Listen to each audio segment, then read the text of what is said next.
सोचिए, अभी इस वक्त आपके घर में कोई बैठा है जिसे आप देख नहीं सकते, सुन नहीं सकते, लेकिन वो आपको देख रहा है, आपको पुकार रहा है, आपके पास आने की कोशिश कर रहा है, और आप हैं कि बेखबर बैठे हैं। जी हाँ दोस्तों, यह कोई डरावनी कहानी नहीं है।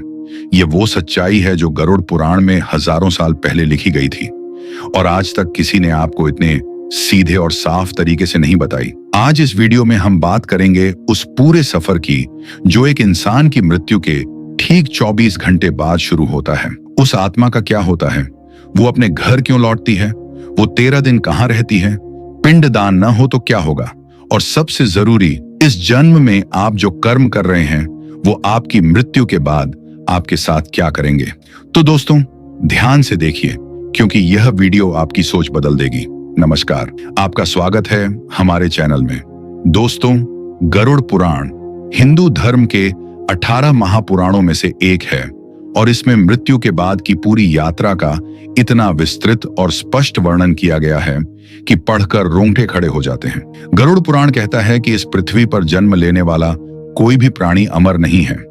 हर जीव को एक न एक दिन इस शरीर को छोड़ना ही पड़ता है।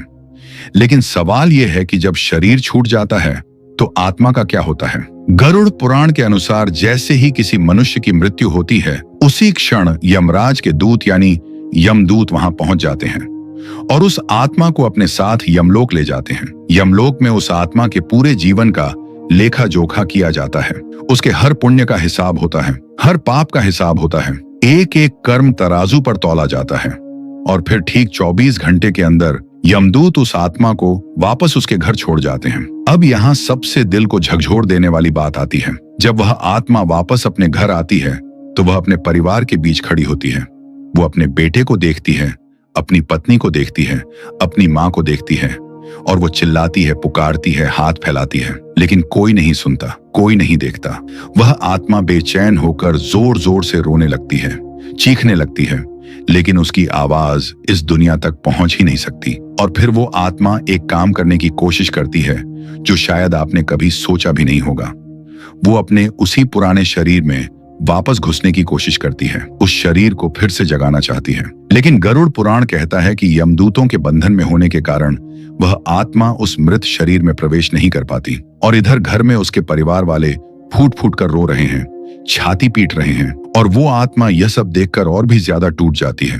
वो सोचती है, काश मैं एक बार उन्हें बता पाता कि मैं ठीक हूं, काश एक बार उन्हें गले लगा पाता, लेकिन वो कुछ नहीं कर सकती और उस बेबसी में वो अपने जीवन में किए गए हर कर्म को याद करके पछताती रहती है। दोस्तों, गरुड़ पुराण में आगे बताया गया है कि मृत्यु के बाद 13 दिनों तक वह आत्मा अपने परिजनों के बीच ही भटकती रहती है और इन 13 दिनों में जो पिंडदान किया जाता है उसका बहुत गहरा महत्व है। गरुड़ पुराण के अनुसार मृत्यु के बाद पहले 10 दिनों तक जो पिंडदान किया जाता है उससे उस मृत आत्मा के सूक्ष्म शरीर के अलग अलग अंगों की रचना होती है। सरल भाषा में कहें तो उस आत्मा को यमलोक की यात्रा करने के लिए एक नए शरीर की जरूरत होती है और यह पिंडदान उसी शरीर को बनाता है। फिर 11वें और 12वें दिन के पिंडदान से उस नए शरीर में मांस और त्वचा का निर्माण होता है और 13वें दिन यानी 13वीं के दिन जो पिंडदान किया जाता है उससे उस आत्मा को यमलोक तक की लंबी यात्रा करने की शक्ति मिलती है।